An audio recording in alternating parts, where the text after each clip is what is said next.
Welcome back to the Table Rush Talk Show. I'm your host, Mischa Zvegansoth, and in today's episode, we're peeling back the layers of affiliate marketing with a fantastic guest, Arlen Robinson. Arlen, co-founder of OSI Affiliate Software, joins us to unfold the intricacies of turning your customer base into a thriving community of brand advocates through referral marketing.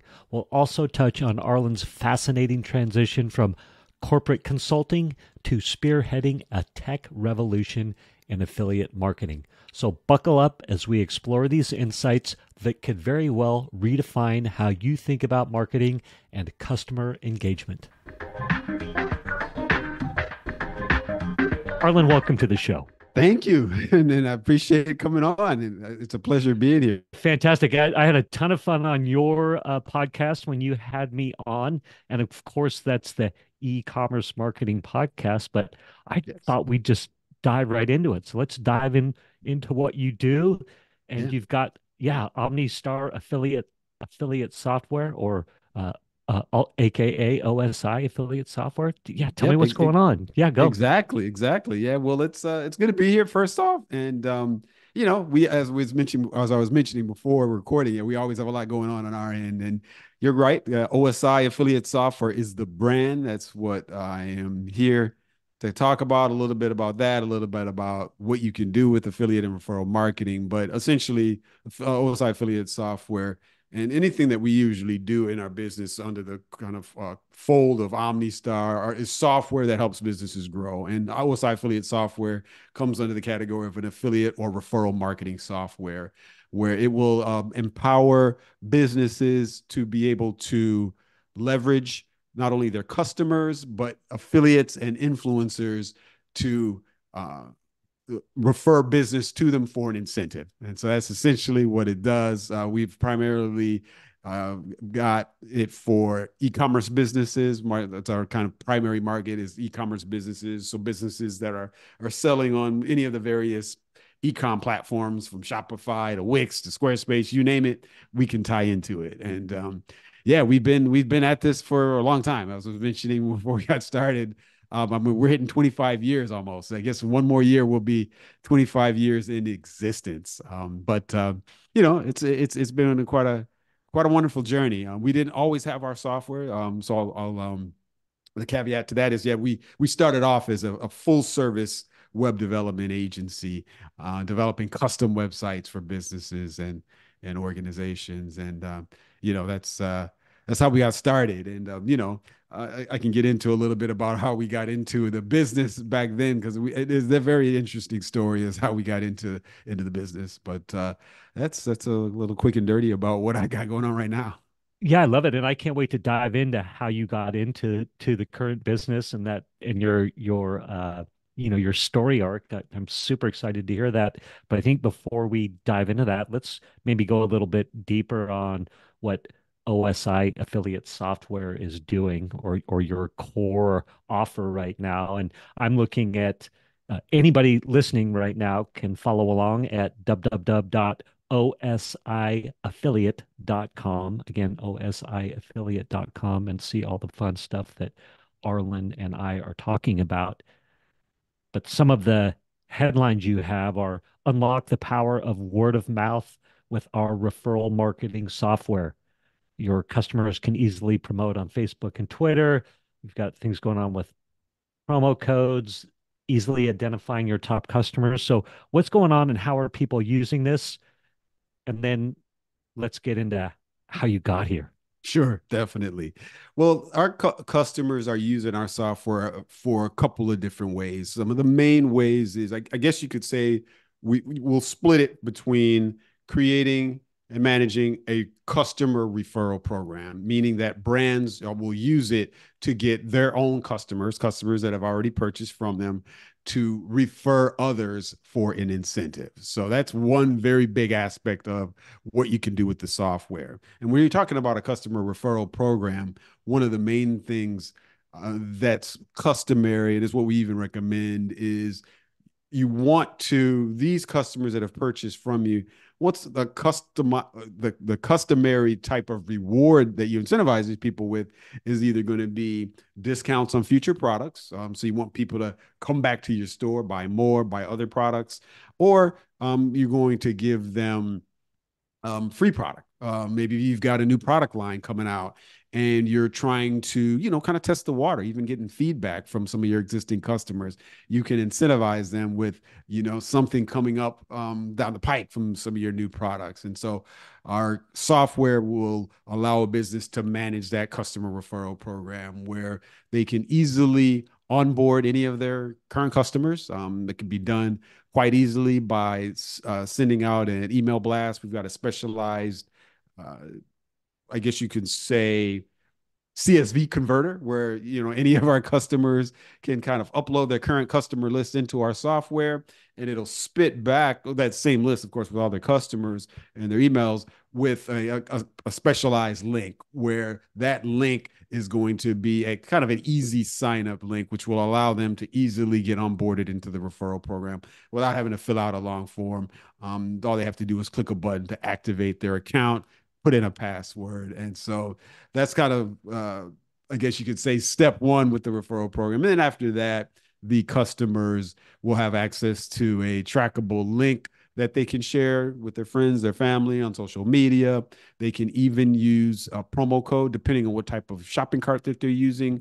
If that feature is available, they will be able to also share a promo code. And if that code is used, our software does the magic all behind the scenes and will calculate that referred sale, track the commission if it's a or generate the reward rather if it's a coupon code for future purchases or if it's free purchases, all that is done. And so a large set of our customers are doing that for using it to manage their own in-house referral program. So that's the first aspect of it. The second aspect of it is, of course, for affiliate marketing, where you as a brand are going to be taking and actually you're going to be excuse me, you're going to be actually promoting this program or your program and inviting other affiliates and influencers to join the program. And now, of course, the difference here is these outside affiliates or influencers, they may never have used your brand at all. They're not customers at all. They probably promote products and services for, I guess you could say almost for a living. That's what they do. They have a network, they have a following of people that trust them, like them, and kind of follow what they do across any of the given social platforms. And so a brand can create an affiliate program with our software, get these affiliates to sign up. We've included an included sign up page that the affiliates can sign up, easily get their account activated, get access to the dashboard similar to the customer referral program, where they will have access to their customized affiliate link that they can, of course, grab, share on social media. They can get promo codes from there as well. If there's any other graphical media that you want to provide to the affiliates, as the brand, you can use the interface, their dashboard, to be able to pass on that information to them, pass on these graphics, pass on email copy, you name it, whatever it is that you need to get them to, empower them to kind of do their job, is you can do it. And then, of course, typically what's customary with these affiliates or influencers is an incentive where it's going to be like a percentage of an order total. That's customary with most of our customers. That's what they're doing. They're giving a 20% commission, 15%, you name it, 30%, depending on what they set up, the relationship that they have with the affiliate. And our software will track everything. It will calculate what's owed, and then on the back end, as the brand's job, they simply will be paying out these commissions to these affiliates or influencers, and it's a win-win because all of this falls under the category of uh, performance marketing. So it's pay per performance. You're not paying any upfront fees other than, of course, paying the fee for the software. Outside of that, you're not paying these affiliates or influencers for promoting. And the same thing with a customer referral program. You're not paying the customers for this promotion. It's they do the promotion, and if they send you a sale, they get they get that incentive. So it's a great model. Got many businesses that have a lot of success with it, and we're steadily trying to improve the software, of course, and add things to it that we think will help not only empower the businesses but the affiliates that are promoting on their behalf. That's amazing. So I have a buddy named Tom Kabash. Tom, if you listen to this episode, hello. But he's got a company called Sant Eyewear, and he's on Shopify. Okay. Sant Eyewear is high-end 3D printed sunglasses, so anywhere from 180 to $250. And it sounds like this product that you have is perfect for him. So he's Sure. fledgling with his business. And when I say fledgling, what do I mean by that? He's doing the craft fair circuit, the farmers Sure. market circuit, all these things. It's really Right. have that dialed in. Hmm. And then he has some partners that like actually fairly big companies that will give his glasses to new hires and things like that. He's been very creative in that way. But what one thing I believe he could maximize better, and Tom, sorry if I'm speaking out of line, but I love using Tom as an example. And you can go to santeyewear.com if you're on your computer and you want to see it. But anyway, he could quickly and easily, it sounds like, set up a referral program for the people that love his sunglasses because he has raving fans. And then it sounds like what you're saying is like, hey, take advantage of OSI affiliate software to systemize the process of helping those raving fans share your or share his story or start bringing in new customers or Yeah. refer. Is that what I'm hearing Oh, here? for sure. Yeah, and that's a key thing. You said he has raving fans, and that's what a lot of businesses don't really realize that. I mean, and the stats consistently speak to this that some of the stats and this has always been hovering around. It's the past decade or so. The stats will show that at least 90% of all sales on most e-commerce sites are going to be coming from recommendations, people that have been recommended by a friend, family, somebody that they know and they trust. And so that's a huge percentage. And so even if you're a brand and you don't have a formalized referral program or affiliate program, you better believe the majority of your sales are coming from referrals. So like in the case of your friend, like you said, he has raging fans that are referring other people or telling people to get these glasses, check out this site. They're doing it just because they love it. They love the brand, and they've had a great experience with them. They love the product, so they're just telling everyone that they know. And so, what I'm always telling brands is, people are already going to be referring you, people to your business. Why don't you formalize the process and almost kind of double down on it? Because if you incentivize people for doing that, then I mean that can just increase your sales, exponentially. They're going to be even more motivated to refer others to your business if they know that there's an incentive in it for them. So that's kind of the key there. I love that. So I guess two questions.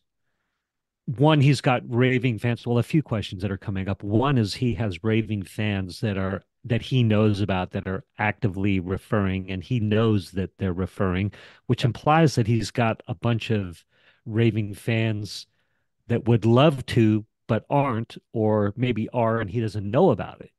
Right. So he's just aware of that first layer. So there's probably a ton of opportunity, a ton of untapped opportunity just waiting for him.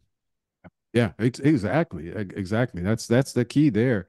It's there's people that or could even just be on the fence where they've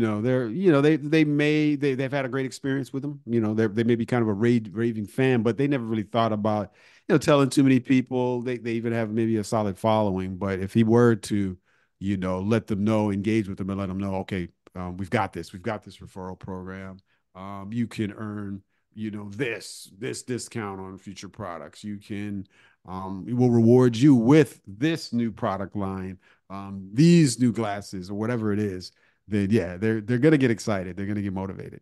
Yeah. So maybe even first access to the new line, for Yeah, example. exactly, exactly. And then doing something like that is a kind of a benefit in two different ways. For number one, of course, you've got a team of people that are already familiar with your brand. They're already current customers. They're kind of already in your ecosystem.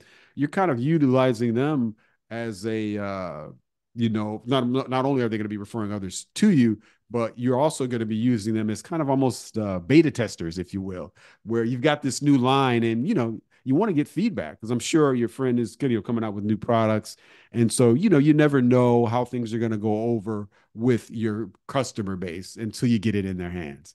And so this is another great way to do it, is get it in the hands of people that are already within the fold of your system. So is it super easy with your software for him to upload his database of customers, emails, what have you, and then quickly ramp that up? Or what's another way to say it? Spin that up, get that going? As far as getting them onboarded into the system, Yeah. yeah, Like to it's create based. that. Oh, go ahead. Yes, Sorry. exactly. Yeah, it's very easy for them to do that. It's basically, like I said, he can take that existing database or sheet of customers. We have a system where he can upload that CSV and it will return back a modified version of it with a customized, I guess you can say activation link is better, probably the best way to call it. Everybody's going to have a unique referral program activation link. And so what he would do then is take that sheet, import it into his mailing list software and map those fields. Any software that has a mailing list will allow you to map a field from a spreadsheet to a link in the actual email. So he sends that blast out once he gets that modified spreadsheet back from our system, sends that blast out to his customer base. Once they open it, he has a little description and information about the referral program. It has a link or a button that just says, you're interested to activate your account, just click here. And then they click the button. It pulls a page up where they have to just set a password. That's it. Once they set that password, it activates their account, logs them in, and they're good to go at that point. I love that. Easy to manage for him. Yep. Mm-hmm. Amazing. What kind of lift can somebody expect from this? Well, that's a good question. Now, as far as sales, number one, like I said, it's pay per performance. And so when you're looking at the cost of it, it's very low. There's low cost to entry into getting in a referral program. You're paying the software, you're paying the system. Yeah, of course, there's a little bit of time on your end, somebody on your team configuring anything and setting it up. And we're very aware of that. One of our things that we always are mindful of is, and with any software as a service business, anyone that gets it is always mindful of the fact that, okay, I've got this. Now what do I do? How do I get this set up? Your pitch, your benefit list is great. I understand all that, but I got to get this going. I got to get this to work. And so we've gone through a lot of a lot of effort to streamline that process. We do a lot of hand holding on getting that up and running. And so to answer your question, as far as the type of lift that they can expect, it definitely varies. And later, we talk about a little bit about some of our customer success stories. I can give you kind of a best case scenario of the best type of lift that you can get. To just average lift. It just really is going to depend. I mean, I would just say if you're doing both, and this is what I recommend a brand to do, not only set up a referral program for your internal customers, but simultaneously also set up an affiliate program. So you're going to do both at the same time. You're going to recruit affiliates and influencers as well as your own customers. And so, like I said, the lift is really just going to vary. It really is going to vary depending on, the niche that you're in, average order value. There's a lot of variables or factors there, but like I Yeah, said, I can speak to some of our success stories to give people kind of an idea of where they can go with it. I love that. And we are going to dive into the success stories, and we'll get to that in a minute. And so, yeah, let's not ruin that surprise, shall we say. I might have prematurely asked that question, but I'm thinking someone like Tom, and again, we can answer this when we get to your customer success stories. But Tom, who's got, let's say average, you know, order value of $180, that's probably a good a good spot in the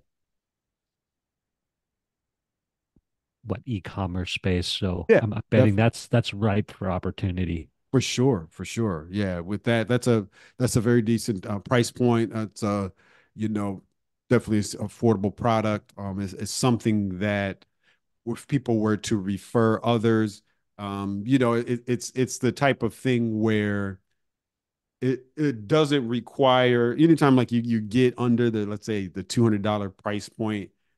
It doesn't take a, let's see, I guess you could say, a long buying process or decision making process to decide if you want to pull the trigger when you're in that price point. And so the type of bump that you can see, I think, is something that you can see very quickly when you're dealing with products that within that price point. Yeah, fantastic. So next you said the number. So we've got uh first thing you do is create and manage a referral program for your existing customers so they can spread the message, your raving fans. In a perfect world, concurrently, you would set up your affiliate marketing program. Same system. It's you're automating everything. Might as well kill two birds with one stone, let's say.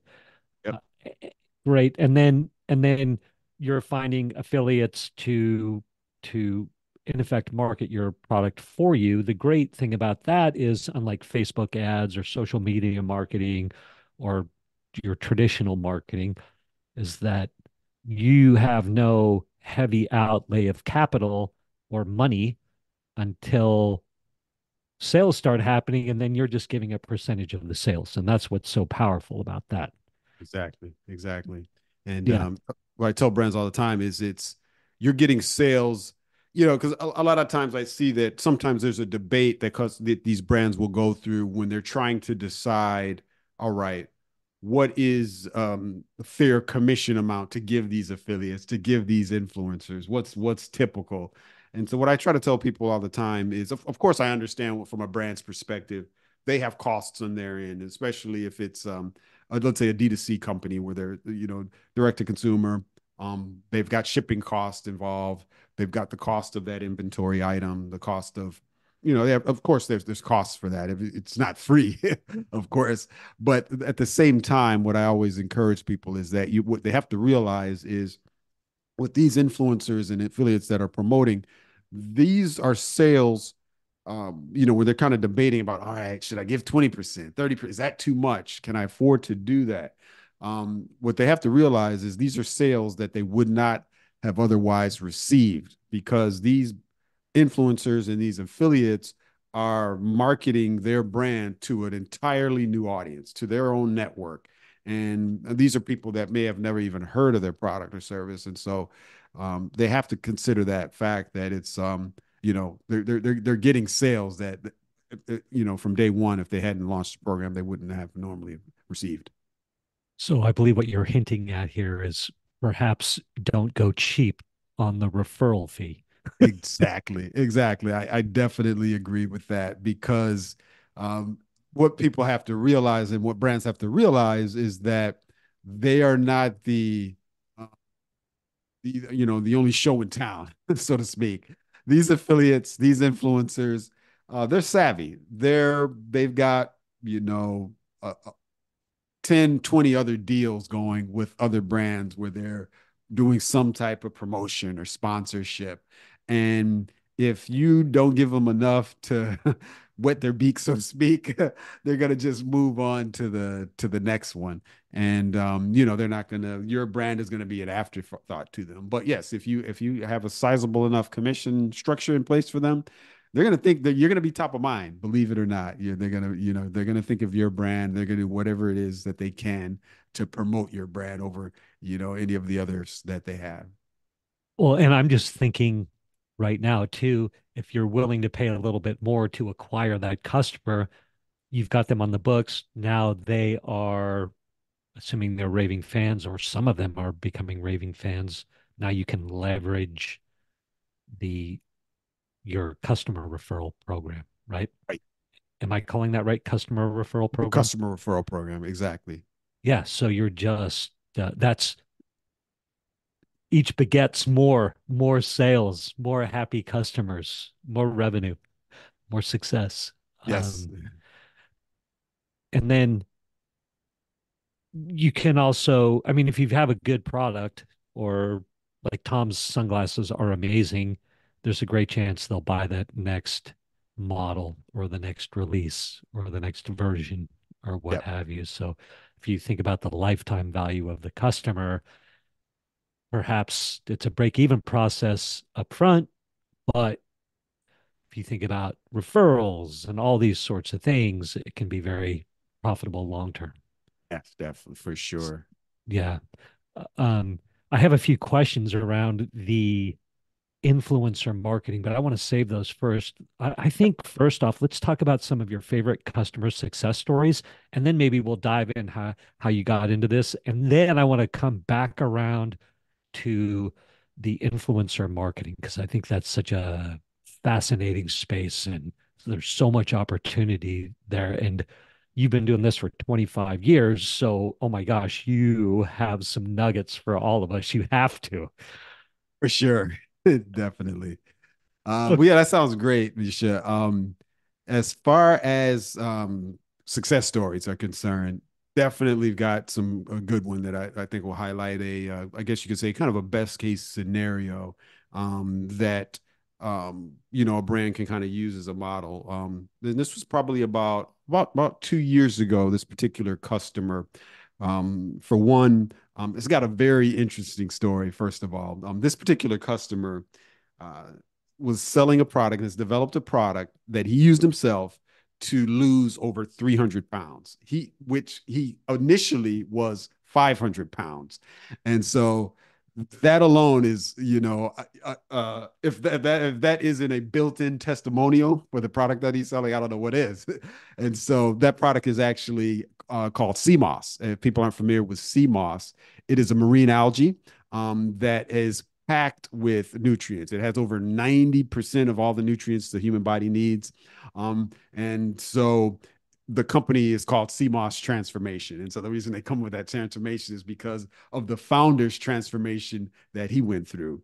And because of that transformation, they were able to by the time they came to us about 2 years ago, we're talking about affiliate programs or affiliate marketing programs.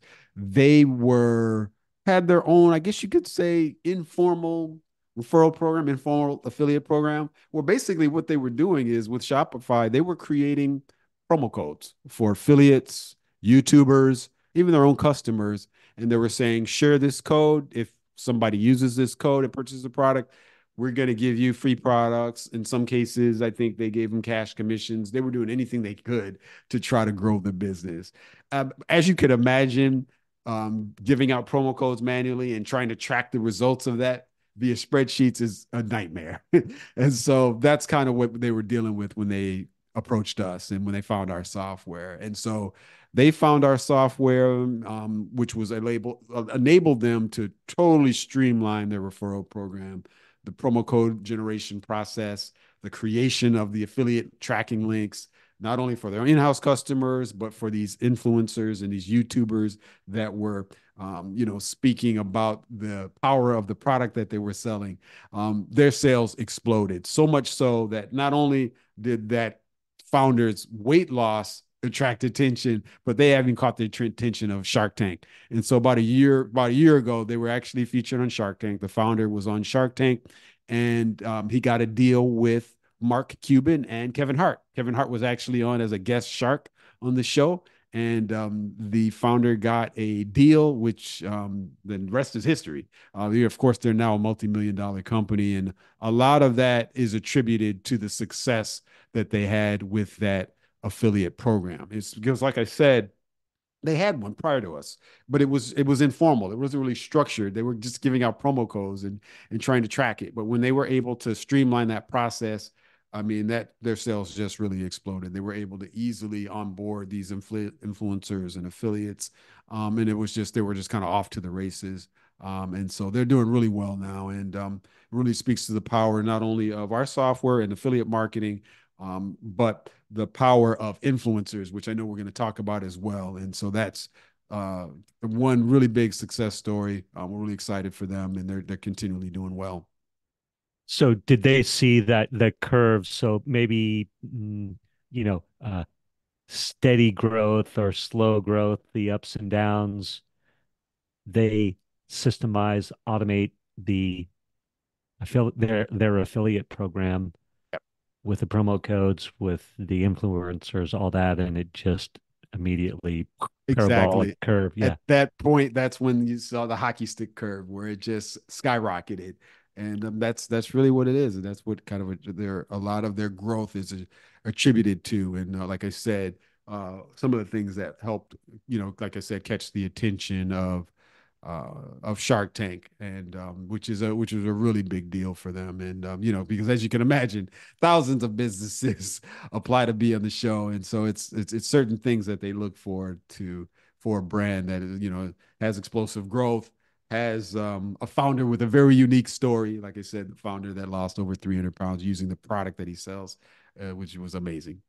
Were you in communication through with him through all of this? So At the very beginning, yes, because they were, making sure they kind of got it right.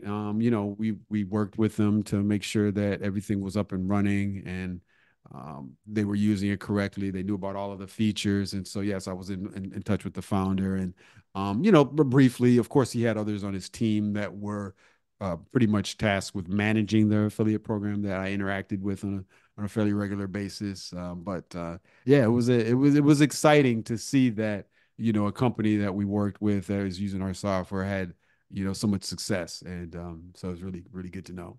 yeah, to be an integral part of that growth and that Yeah, explosive growth and that success. definitely. That's super fun.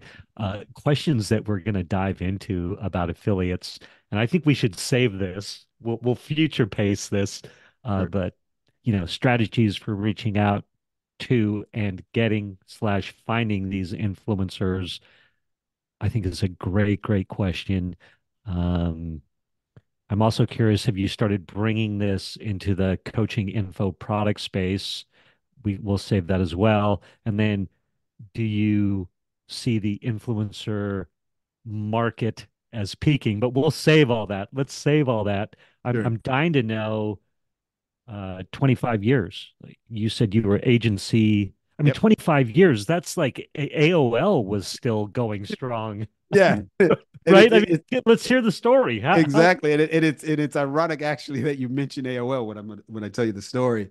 Yeah, so myself and my business partner Tariq, we both went to Howard University, Washington D.C., and it was an exciting time because this was we came out, and I know of course I'm dating myself, but we were in school in the mid '90s, and this is when the internet was really just taking shape, and so the internet was out there, but of course, not every business had a website, and so our background in our studies was computer engineering, which the emphasis was on software development, and so um, we knew at that time that, I mean, we could kind of see all of the signs that the internet was going to be huge. We kind of knew that, all right, it was going to come to a point where there was going to be a shift. Every business was going to need to get online.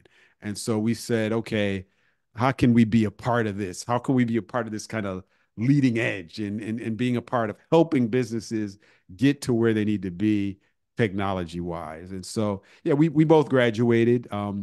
We actually worked for consulting firms, different consulting firms, for a couple of years right after we both graduated. And at the same time, on the side, we were kind of putting things together, the groundwork for what is today OmniStar Interactive.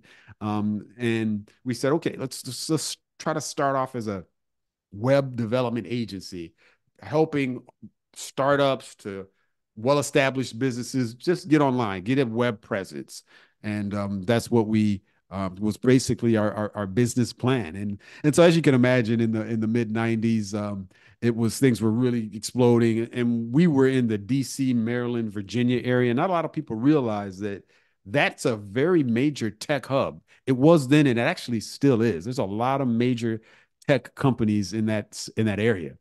And so we were in a good space. Well, let me speak to that really quick.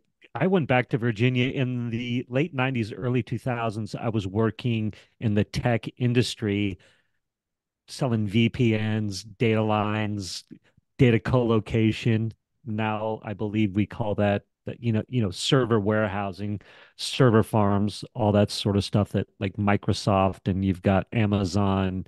What's Amazon's big they sell all their computer uh uh cloud services, Amazon cloud services. What's Amazon's product for that? AWS. AWS. There we go. Yep. But anyway, we were all getting flown back to Virginia because all the main, I can't remember what we called it. I was getting my CCNA and all those tech things. But The the like, major, is it hubs? Are you referring to? yeah, like all the big hubs and then, or like the data points, right? Like that's where all the big data am I saying that right? I know what you're saying. I think you're right, but yeah, that was because some of the major companies that were responsible for, I guess you could say, I mean, the backbone really of the internet as far as the routing of internet traffic. It was is based out of that area.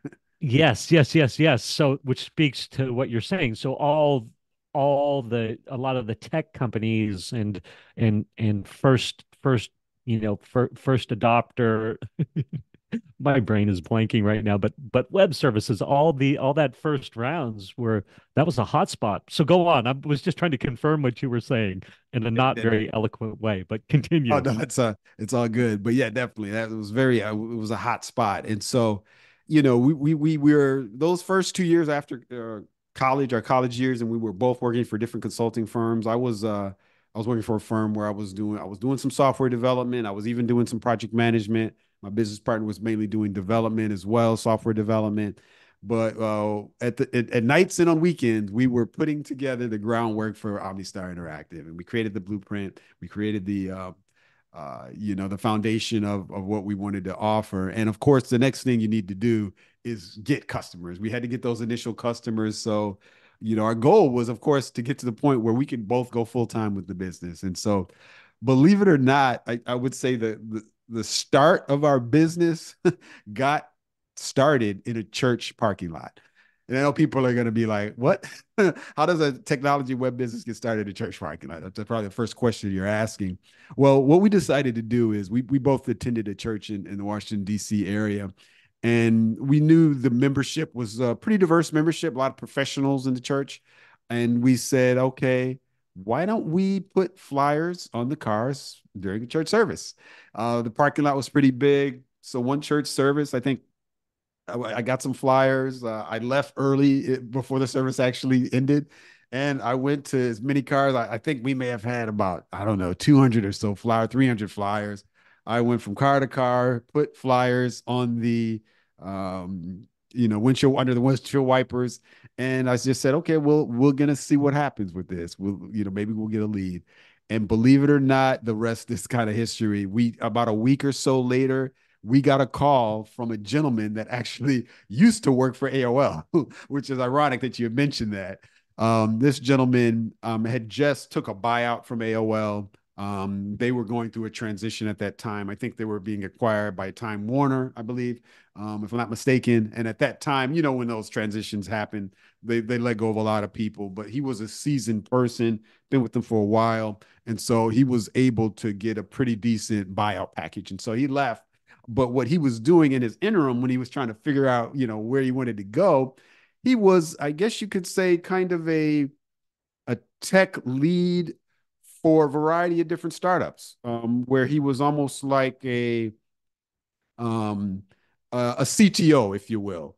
Um, kind of on contract, if you will, for different companies. And so he was helping a variety of startups kind of figure out the technology of what they needed to put together because he had the know-how, he had the relationships, and he kind of knew how all the pieces fit together. He wasn't necessarily the implementer, he wasn't a coder, wasn't a developer, but he was knowledgeable enough to know what it took to put these things together. And so he happened to be working with a company that I guess you could say was almost an early version of YouTube.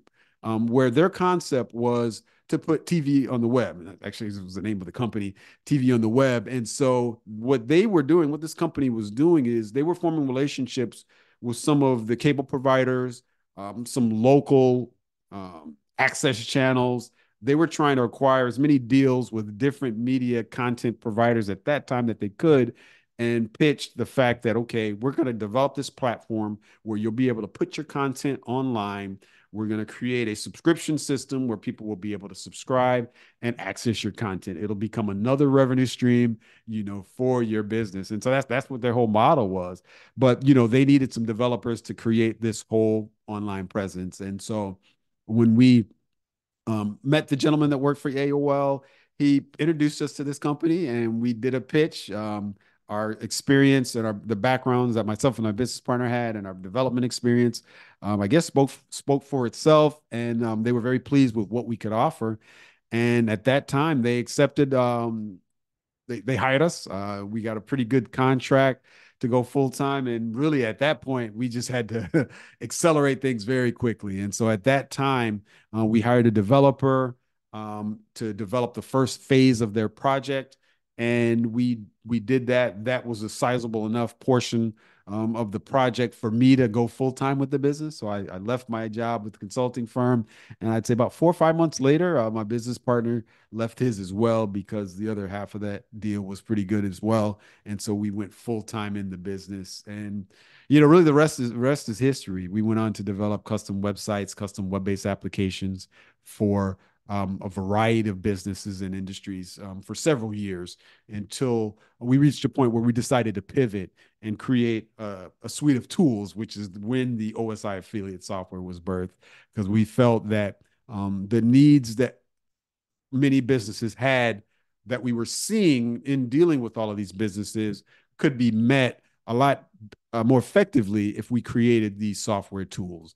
And yeah, we went that route. And one of the things that people aren't familiar with the agency space or the web development space is that it can be tough. It can be tough because you're dealing with full life cycle development, and projects can go long. And you're going from, you've got to have that deal, because if you don't have any deals, you're not bringing in any income. And so you're always going from kind of feast to famine when you're dealing with that type of business.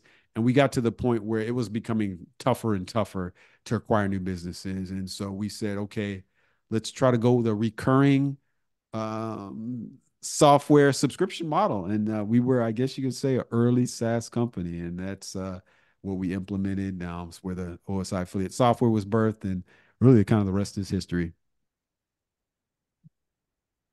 First adopter for a SaaS model. What approximate year?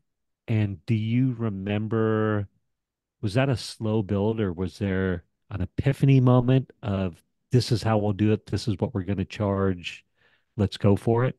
Great question. It was I would say it was a slow build. We were getting to the point, like I said, where it's tougher and tougher to acquire new customers.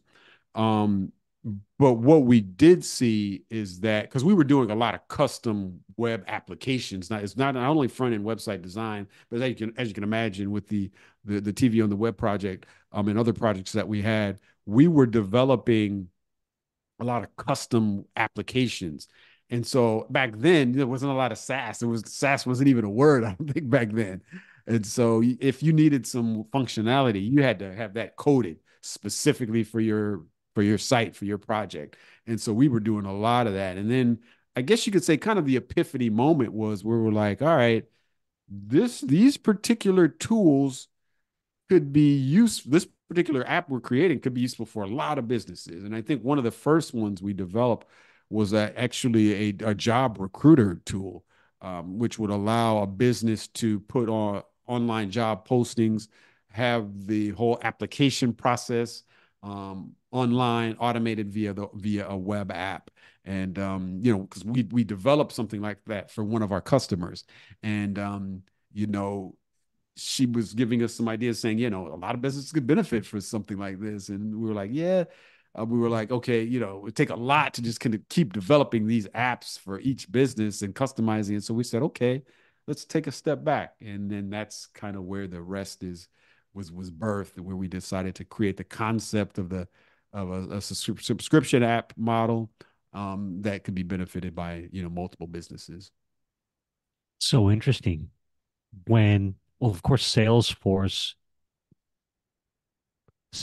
was probably the first big company of note to do the Salesforce model, or not, excuse me, to do the SaaS model, sales as a service model. And I remember in, early 2000s internet, the dot-com bubble crashes. It's amazing you got to live through that. Yeah, it was Yeah. amazing. Yes. So, data co-location, that's where you house all the servers, of course. You have Yeah, server farms for companies so they don't need to build out their own infrastructure. So overnight we went from having not enough space. I was living in the San Francisco Bay Area, and we were charging a premium for spaces that hadn't even been built yet, or server farms that hadn't even been built yet. And then overnight, that industry collapsed, and you couldn't give away the server space or the yep. servers themselves. I'm sure you remember all that. Of course, I get laid off going through all that. One of the companies that I interviewed at that time with was Salesforce.com. With Uh, Salesforce. And I remember were just getting started. And this was around that window. And thanks for indulging me here.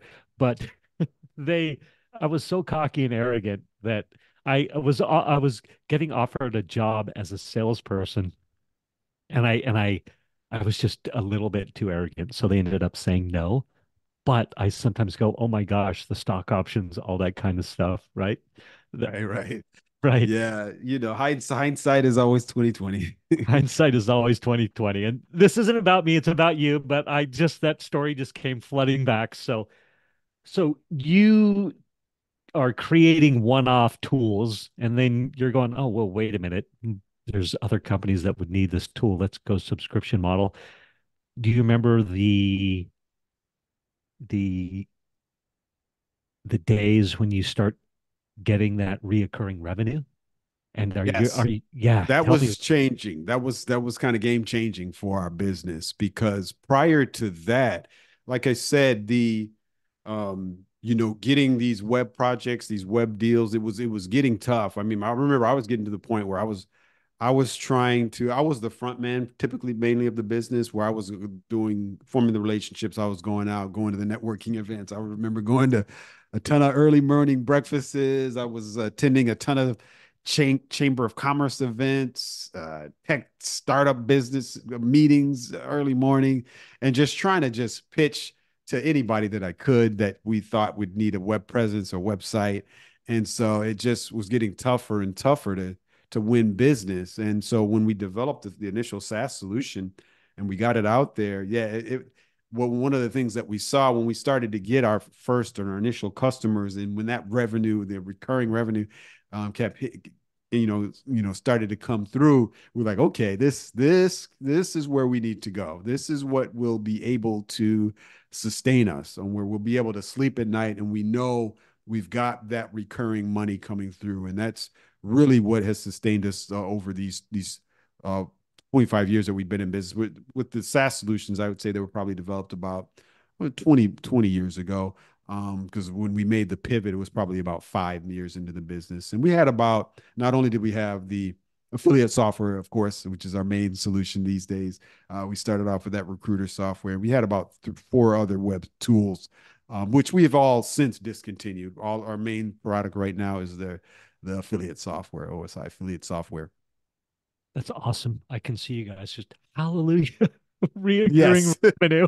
Like, exactly. That's oh, basically what it was. oh Because my. yeah, we got to the point where we were like, all right, we don't know what we're gonna do. It's getting tough. It's really getting tough to get business. And you're still a partner with Tyreek as well. He's Yes, still Tarek's your still a business partner. It's co-founder of OmniStar Interactive, and yeah, we're still in it. We're still going strong. That's amazing. And I like how you talked to two things. One, the old school guerrilla marketing tactics of flyers in the church parking lot. Yep. And you got a client.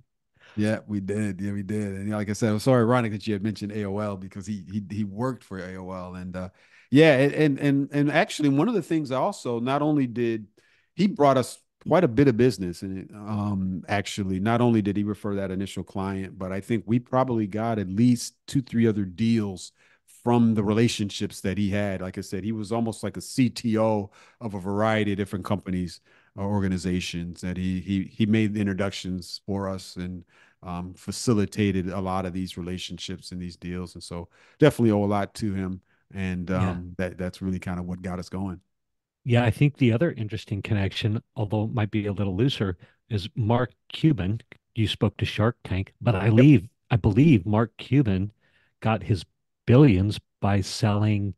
Didn't he create a product that converted video streaming or something like that? So I'm thinking Yes. of, yeah, so you've got TV on Something the similar. web, and Yep. you've got at the same time you've got Cuban flying around out there creating his streaming software. So they were your TV on the web people were probably using Mark Cuban's product, right? They may have been. They may have been. Yeah. They may have been. Um, that is awesome. So let's go on to um, strategies for reaching these influencers. I was also going to say the old school networking that you were doing as well, the Chamber of Commerce events, the tech meetings, pitching everybody. Are you doing that as well to find your first round of SaaS clients? Is that the same sort of? We were we not to the extent that we were when we were had the agency model where we were doing the full service web development. We not only did we pivot the service model, we did pivot our acquisition of customers as well, because as you can imagine, with a SaaS business, anyone, they don't have to be in our local area for them to use it. They can sign up online. And so our pivot at that time was the pivot to acquiring customers online. And so to do that, one of the things that we did, which um, also attributed to our success, is we utilized the pay-per-click search engines at the time. And so not a lot of people are familiar with one of the initial pay-per-click search engines. It was called Overture, actually. They were actually acquired by Yahoo several years into their run, but they were one of the first pay-per-click search engines. It's called Overture.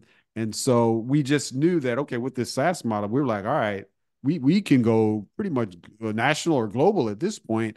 We just need to get customers. And so no, I wasn't going to as many of those local events because our shift was more acquiring those customers online. So we did the pay-per-click search engine. I think I said Overture. There were some other ones that we were working with. We started to do more of the SEO to get our site optimized, and that's really what a lot of the shift went to at that time. So, excuse me. Did the OSI affiliate software or this suite of tools that you have now, did that come to fruition because you were having so much success with affiliates and you created the software for yourselves? And then all of a sudden you're like, well, we might as well offer it to other people. Or how does that come about? How do you end up? Affiliate software, well, great question. Yeah, it actually, and again, it actually became from a custom web referral marketing solution that we did for one of our clients. We had a client of ours, one of our initial clients, that we created a web-based refer a friend referral management system for them. And they were selling a vitamin supplement at the time. And once we developed it for them, yeah, they also had explosive growth. They did really well in the supplement space. They had a pretty unique product, and when they launched their referral program, it was the type of thing where though that type of product lends very well to word of mouth marketing. The supplements, anything that it gives someone empowers them or improves their health, where they have a noticeable difference from the day one when they start using a particular product or supplement.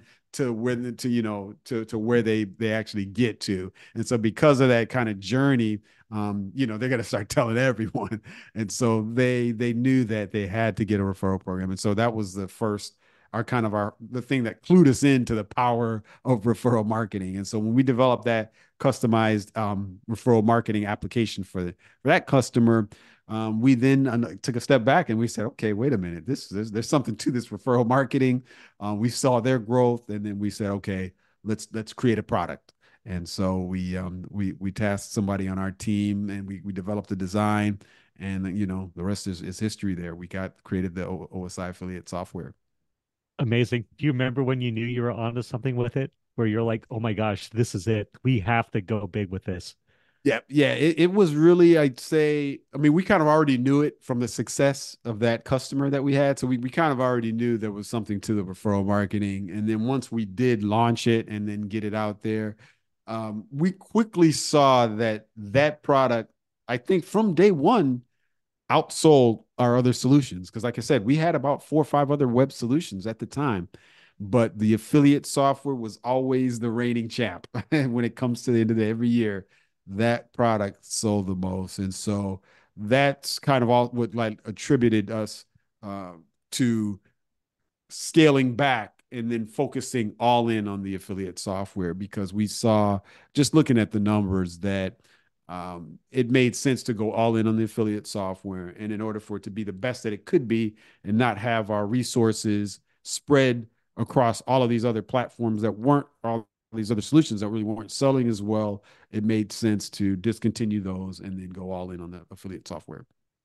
Love it. Okay, so let's dive in. Strategies for reaching out and finding these influencers.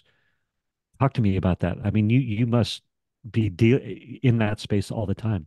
Yeah, definitely, definitely. That's like a number one question that we're getting, we get from our customers. It's like everybody kind of knows, they see the power of these influencers. Anybody that has an Instagram account or is on social media, they're seeing posts, they're seeing reels from these influencers that are selling products. And they're like, okay, a lot of 9 times out of 10, they may have even purchased a product by seeing one of these ads or these pitches from the influencers. So people know the power of it.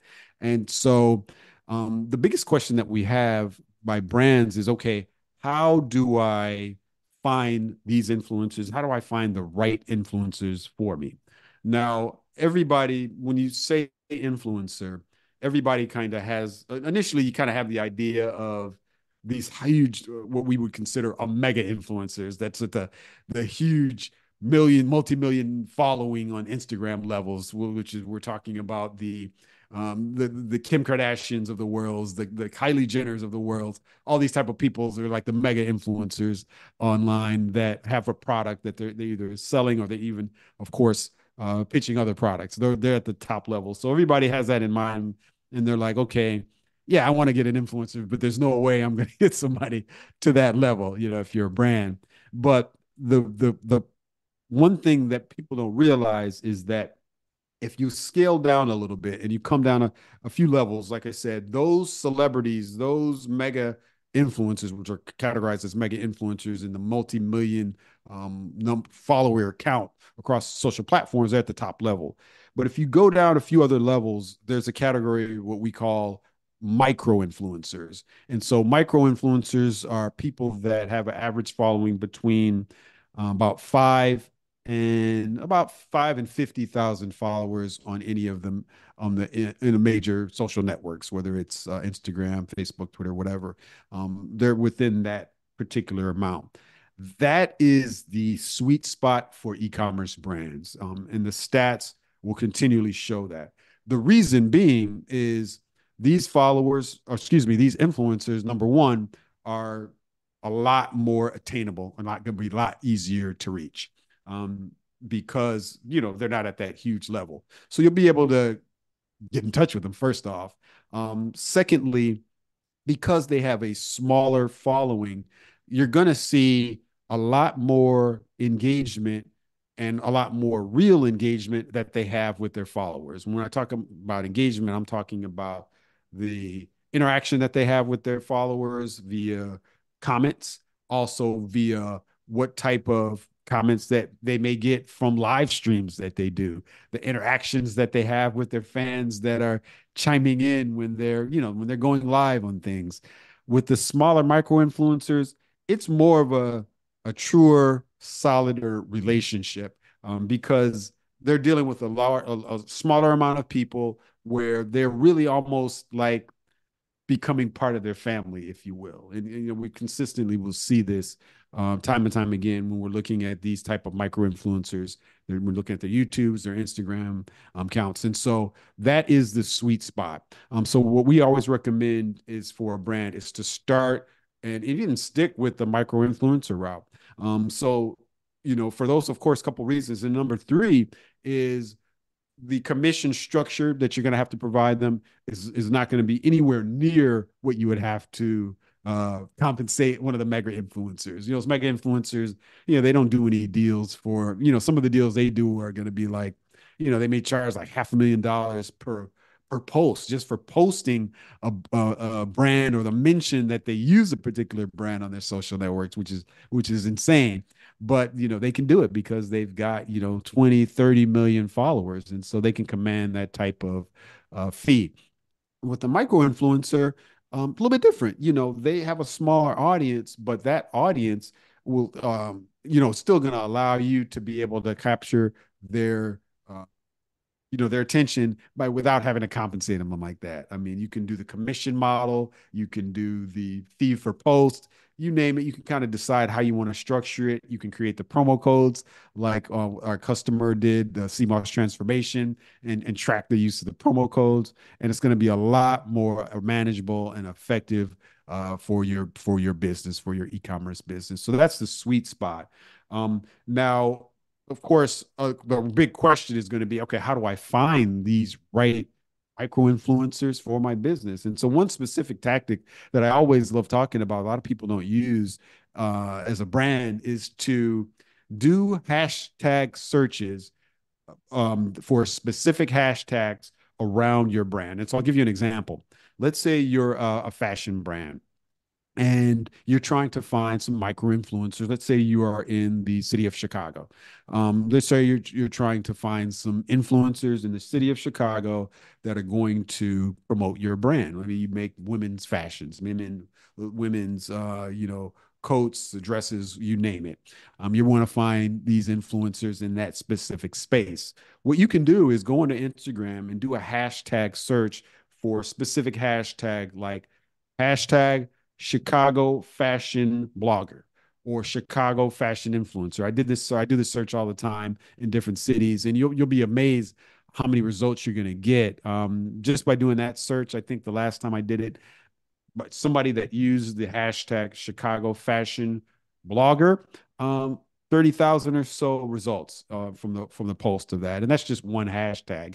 You can think of various variations of that. And so once you do that search, you're going to get a result list of these influencers that have used that hashtag in their post. And so because that's a specific post, people are only going to use that if they are an influencer. Anybody that uses a influencer related hashtag, a blogger related hashtag, they're obviously a blogger. And so that's the first step. You'll be able to kind of see, okay, who's using it. And then from there, it's just a matter of doing your due diligence, taking a look at their profile, their posts, how many followers do they have? What type of engagement do you see? When was their last post? How many people liked that post? How many comments there were there? And then once you kind of have set up your own kind of criteria for who you want to reach out to, which would be pretty easy to do, you can then go and reach out to them, send them a direct message, search their other profiles online, see if they've got a LinkedIn profile, a Twitter profile, and then, send them a direct message and then do your pitch. And then after that, it's just up to you to try to negotiate with them as far as, what you would compensate them for being an affiliate of your brand. Love that. Two questions I have. One, as far as doing your pitch, any tactics around that? Keep the pitch short, to the point, get right to it on DM number one, or try to develop some sort of relationship first, or no, provide value. Yeah, talk to me about that. always recommend when you're pitching to the micro influencers, definitely keep it short. Any pitch to any influencers because they're super busy. Everybody is super busy. If you've got a long-winded pitch, 9 times out of 10, they're going to think it's spam. They're not going to trust it. Um, what you want to do also is before you even do that initial pitch, you got to do that due diligence. And one of the things I think that's very critical and very important to a brand is you want to make sure you align with influencers that have the same mission, have the same values that you have because um especially these days, you don't want to get an influencer that is not on page with your brand's messaging because unfortunately it could be more damaging than it can be of good if they are, let's say you get an influencer that let's say you get an influencer that is um maybe they promote other brands that um do gambling, for instance. Gambling right now is sports gambling is legalized here in the U.S. And so maybe they're doing that, but maybe your brand is of a such that that's not necessarily something that you support because you see the negative effects of gambling, the addiction, and all of that, and that's kind of part of what your kind of your moral compass is. But yet, you have these influencers, maybe they're promoting these sports betting sites. That's obviously a mismatch. And so you got to look into what they're talking about, what brands they're promoting, and see if it's going to be in alignment with what you're doing. And so I'd say once you do that, do a brief pitch to try to catch their attention. Try to offer one of the things that I always recommend also is never give that number up first as far as what you would give as a commission. Wait for them to give you what they would want and then probably come 30% below that and start the negotiation from there. So always get that number first from them without before telling them, anything about what you would compensate them. That's number one. That's a great tip. Thank you for that. Everyone Sure. listening, take note of that. That's Yeah, awesome. that's very important. I think too, I want to speak to that the proliferation of the gambling. It's so horrifying. I'm not a big fan of it myself. I mean, God bless people that like sports betting and all that kind of stuff. It's not I'm not in support of it, and it scares me the proliferation of it absolutely throughout the US with now it's scary, but I think you'll see influencers. It's like the sports. There's so much money in sports betting and Yeah. the online casinos and all this stuff that Yep. they are throwing money at everybody. They are. They are. Yeah. I've seen a lot of celebrities that are kind of promoting it. And yeah, I mean, I get it in a way, but it's, especially for us people that are kind of in the limelight and are celebrities, they have a small window. A lot of these big celebrities you see promoting this stuff when they're hot and they're popular, where they can kind of command money or command being a sponsor. So, I mean, I get it, but at the same time, I see the stats, the negative effects of gambling and the addiction that it has on family structures, communities. It's terrible. It's terrible. Back to pitching influencers to partner with.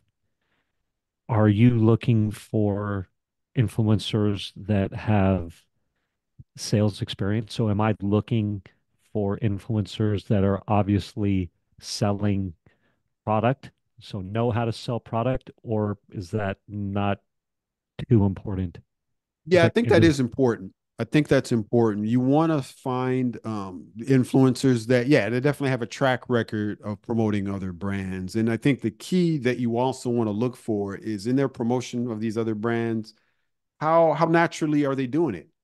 Is it an obvious promotion where it's just, you just see them promoting it just for the sake of promoting it, just because you know that they're going to get a commission.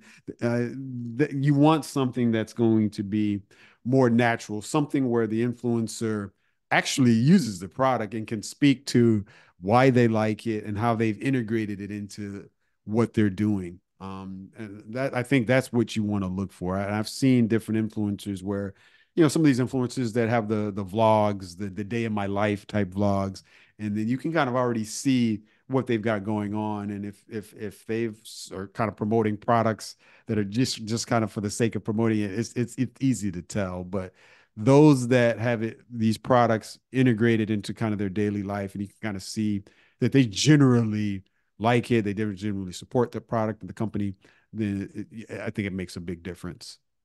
I thought about this as a strategy as well. We could take my friend Tom, for example. He could find his list of influencers that he thinks are good. He's vetted them. He's like, yeah, these people are in alignment. They have good followings. They're engaged. This would be a natural fit.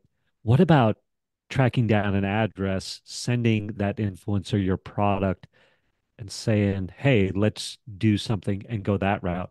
Yes, great. That's also another great tactic that a lot of brands will use where you get their information, you send them the product, and you get them to get their hands on it before doing any pitch.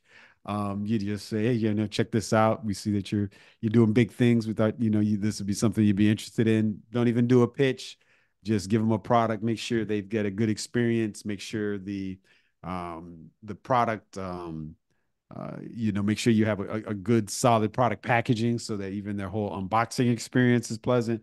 And then, then go from there. I mean, don't even do the pitch. And then maybe, a few weeks later, do a follow-up, try to get their opinion. Did they use it? Do they like it?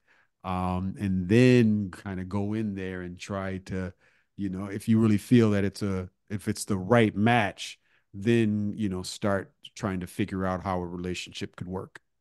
I love that. I was also thinking with 3D printing, and 3D printing is leveled up a ton. So you can do really cool, very well created products with 3D printing. Or anybody who's the craft market, I think creating custom products for that influencer, and then they can share that custom experience with their audience.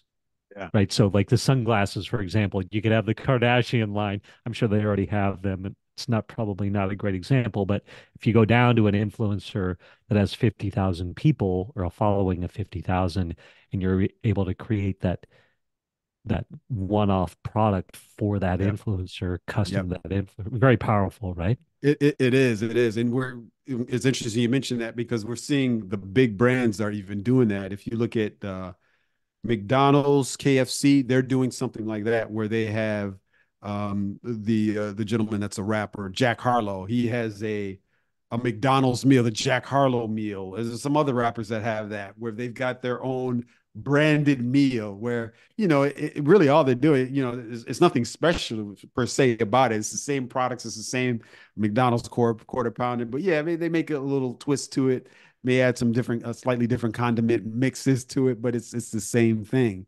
But you're getting that influencer to kind of vouch for it and saying that even if they don't really even eat the food there, they're saying this is my meal, this is what I eat, and this is they kind of stand behind that and behind the brand.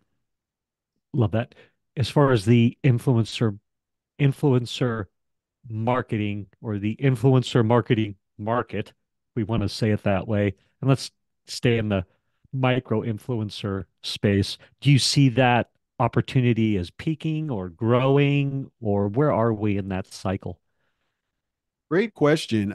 This whole micro influencer space, it's been there's a lot of brands that are successful with it. And I mean, I've even had agencies even on my podcast where that's specifically all they do is they help businesses create micro influencer marketing programs. And so I would say where we are today in 2024, I'd say it's still hot. I think it is still a viable and still growing marketing tactic because just the fact that the numbers are still there, they're always going to be a larger pool of these micro influencers than kind of any others. There's some, of course, maybe smaller than that, but I think the focus has to be on micro influencers because they're kind of the sweet spot where they have enough following where you're going to get some return on their promotion because if they're too small, if they're a little smaller than that, then yeah, it's not going to be worth the time or the effort. The micro influencers is the spot you want to focus on, because that's where the bulk of everything is. The top level, there's only there's not that many of these mega influencers, and the ones that are there, they're not accessible by most to most brands. Seems like too the high level, the mega influencers, that's more of just brand elevation too for Yeah. anybody who does the sponsored posts. I mean, obviously they're hoping to sell product, but really, it's that brand elevation versus strict selling that a micro influencer can do for you. Like, Yeah. hey, I've got these glasses, they're amazing. I've got a coupon code for you where you can save 30% for the next week. And you do a campaign like that, Yep. and you can actually sell some product, Yeah, right? exactly. It's a direct return. And like you said, with these mega influencers, when they do their promotion for brands, I mean, in a way, I kind of feel bad. I don't feel bad for brands, because brands have these large $1 million, multi-million dollar brands. They have the money that they can throw at just about anything, and so it's not going to affect them either way. But it's those type of one-off promotions where they're just getting these mega influencers to just show themselves using it, consuming it, wearing it. It's hard to track. You can't track the results of that per se. Yeah, you can say, okay, this post was liked this many times. You had this many comments on that post from that influencer that showed themselves, drinking my product, but it's hard to equate that to a return on investment. So that's the tricky thing about it. So like you said, I think you're right. It's more about brand elevation, brand awareness, just getting people more familiar with your brand, and just getting it out there more. Cool. Let's talk about the influencer space too, as well, because when I hear influencer, my brain might lock on to TikTok and Instagram, but really we've got YouTube, we've got all your basic core social media visual platforms, Facebook, Instagram, all these, but then you said vlogs. So there's vloggers, bloggers. I would think of blogs, right? Like that's still a very powerful space. What else? Are we missing anything? Like give everybody who's watching a vision of the breadth of the influencers. Does that question make sense? Yes. So as far as, yeah, kind of where the spaces, I think the question is the spaces that you can find these particular influences, and what's the kind of the breadth of that. Great question. Yeah. So yeah, definitely the bloggers. No matter what niche you're in, there's going to be a set of bloggers that's what they do. They put out content, whether it's, let's say you're a tech blogger. One of the biggest tech, I guess you could say, bloggers or vloggers is MKBHD. He's a gentleman that huge tech blogger. He puts out reviews of just about any tech product that you can think of. Primarily leans more towards the cell phone types of things, headphones. He's even created his own channel right now, a separate channel, Autofocus, where he reviews electric vehicles. And so, that's kind of one space that you can kind of find people in, that type of blogger or vlogger. In just about any niche you can find somebody in. And then, of course, you have some people that they're not necessarily putting out written or video content per se, but they have an active following on the social networks because they're a personality. And so what they may be putting out is their content may just be themselves, their interesting life, their lifestyle, what it is that they do. For whatever reason, they are attracting a large following because people are attracted to what they're doing. Their day-to-day routine is interesting to people. So that's another category. So you've got the bloggers or vloggers that are putting out the written or video content that's practical, informational, that people like to consume because it helps them. And then you have the people that are the personalities that people just like to watch because they're, engaging, and they're, you just can't keep your eyes off what they're doing and what they're saying. There's another category. And then, you also have just people that are authorities on a specific subject because of what they've done, or the relationship they've had, or experience that they had. If you're talking about like the Gary V's of the world, these marketing guru types, those types of people that are, I guess you can say, yeah, like I said, just information authorities, I guess would be a great category for them. So yeah, I would say those are some of the major categories. Yeah, thank you for breaking that down. I do want to be cognizant of time, and now that we're rolling, I feel like we could go on forever, but I do want to Right. be cognizant of time. Uh, quick, uh, you're mostly in the e-commerce space. Are you rolling into the info product space at all, or the coaching, course creator space, or From the aspect of our software being a benefit to those type of businesses. yes? Yeah, definitely. As far as the SaaS software space, for sure, because we use our software internally as a SaaS company, and we do see that many soft SaaS companies these days have affiliate programs, have their own referral programs, and it's really growing amongst SaaS companies, and so definitely that's definitely a target of ours for sure. These SaaS companies, um, info market companies. I can see that that's not something that we've tapped into too heavily, but I can definitely see that being a market for us.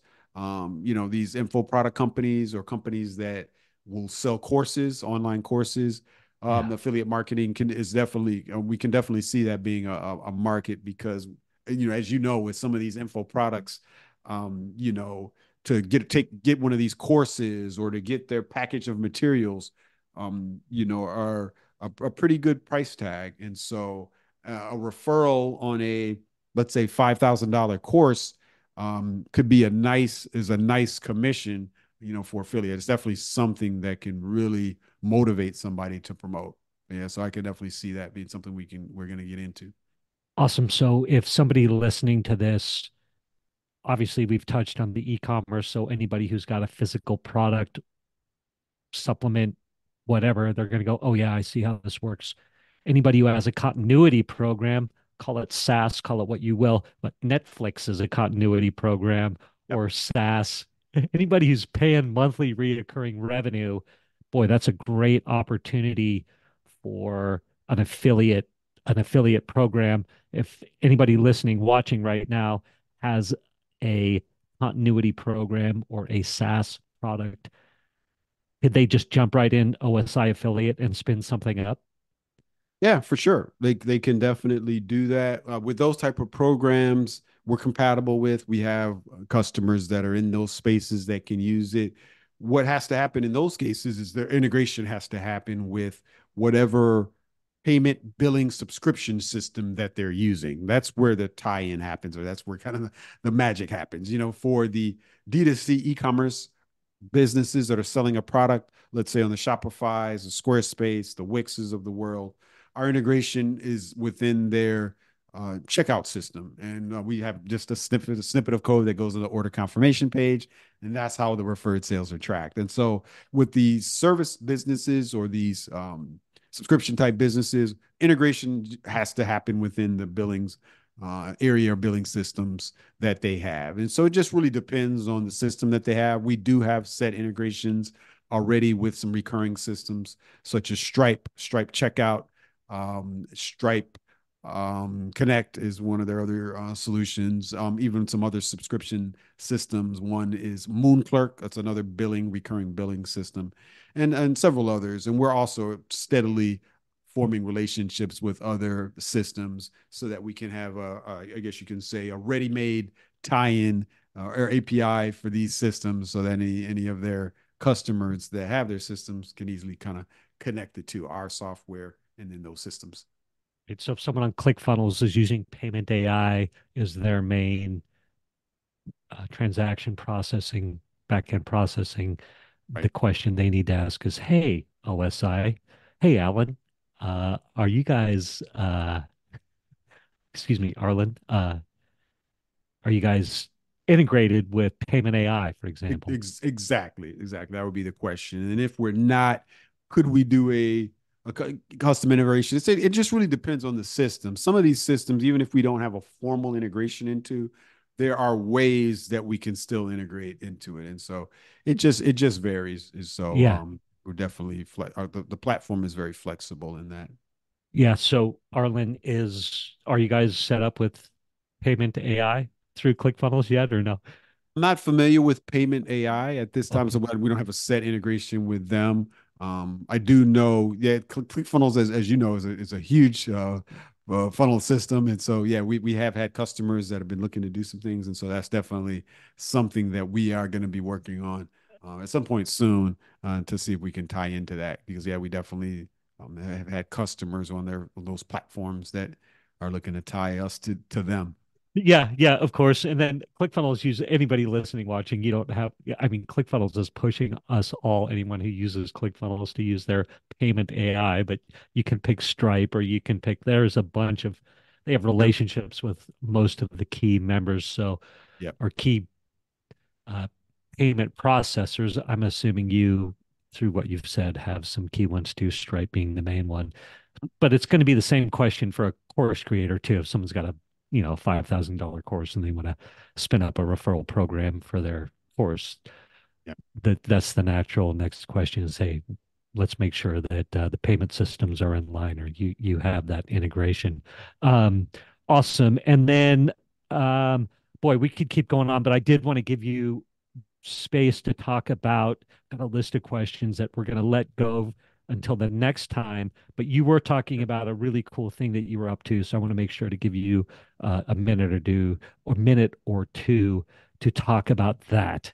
You're Sure. just about to roll out a program. Yeah, go Yeah, ahead. we are. One of the things that we're doing, like I said, our OSI affiliate software is our main solution, but we're in the process of kind of at the tail end of developing a product review app for the Wix platform. And so, with our product review app, of course, anybody that rolls it out once we finalize and get it set up, we'll be able to add, of course, product reviews to their site, to their online store, giving anyone, not only their customers but anybody, the ability to review a specific product. But we've kind of added a cool feature to it that we've kind of pulled from our referral software, allowing a business to kind of set a requirement for opting people into a referral program. So let's say you want everybody that leaves you a 5-star rating to you automatically enroll them into your referral program, where if they promote, they can get a coupon code or discount on future purchases if they refer somebody that purchases. So that's kind of a unique spin on it on the affiliate on the product review app that we're steadily working on right now, and we hope to have that launched fairly soon. Awesome. Any beta people in your program?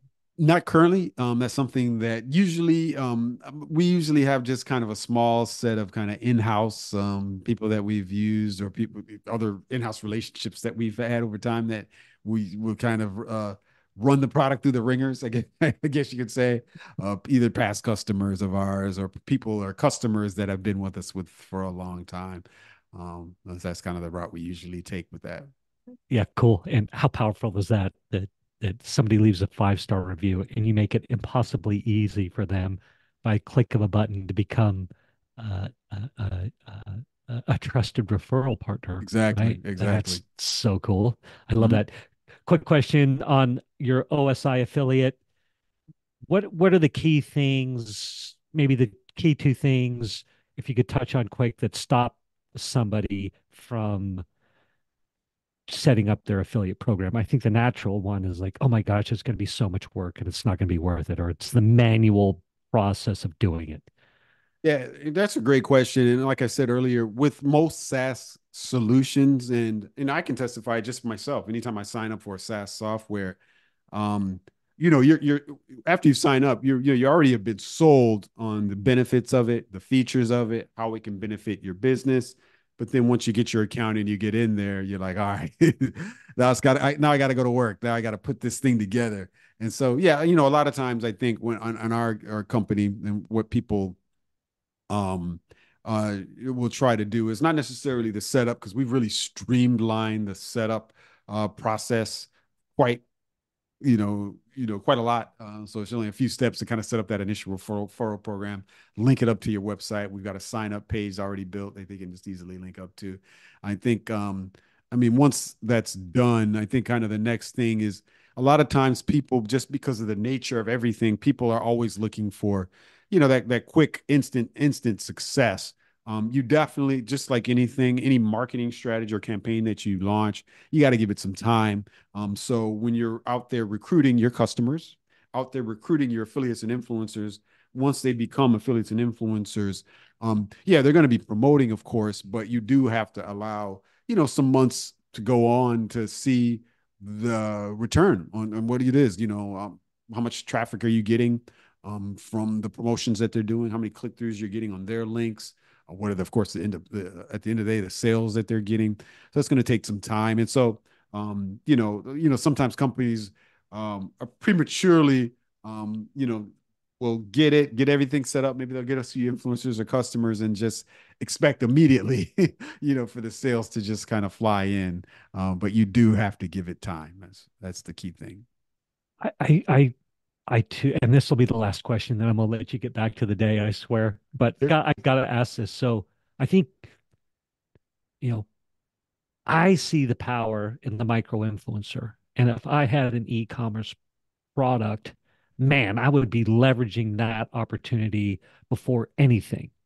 And even with what I do, guest speaking on podcasts, developing those relationships, leveraging other people's audiences is so, so, so powerful.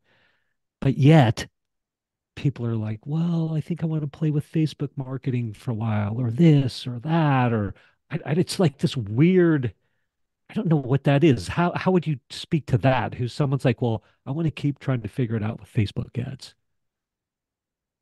As far as you're saying, kind of just getting stuck on that one particular Yeah, platform, or just, or I think being willing to dive in and set up an affiliate marketing program. I know people that have products or there's like a hang up. Like I don't know if they think they're selling out or I want to do it a more natural way or I don't know what it is. yeah, Does yeah. that make sense? Or maybe you're Yeah, so yeah, go I ahead. see what you're saying. I think maybe what it is maybe in some people's opinion, maybe there's a stigma against affiliates and influencers, because I think um, maybe sometimes they may be thinking, okay, it's not really uh, a legitimate promotion, because they don't, they're not being true to our product. I think it's a false conception. I think I think a few bad actors in the space, that are just pitching any product, without having any type of allegiance to it, or haven't even tried it or actually even use it, kind of give it a negative, kind of give it kind of a negative shadow on it. But I think if you find those right influencers, those right affiliates that are going to be really true to your brand, that utilize your product, they love it, they support what you do, I think that shines through in everything that they put out. And then if you find those right ones, I think it can definitely still be a win for your business for sure. Yeah, and obviously worth the time. Like take some Yeah. time, set up the program, spend some time, find those affiliates, nurture those relationships. Yep. It's so, so powerful. I Mhm. believe it. It's what I'm doing all the time, speaking on podcasts, doing these sorts of things. Yep. And, you're doing it via the more what I'd say are traditional influencer route.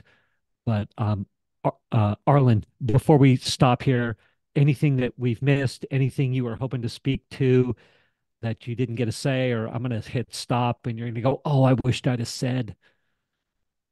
Let's see. Well, I think we covered just about everything. I think this was a great conversation. I guess I would say the main thing that I would say when we're thinking about affiliate marketing, kind of where we are today, and if we look back at just if we go back to the beginnings of any business, word of mouth marketing has always been there.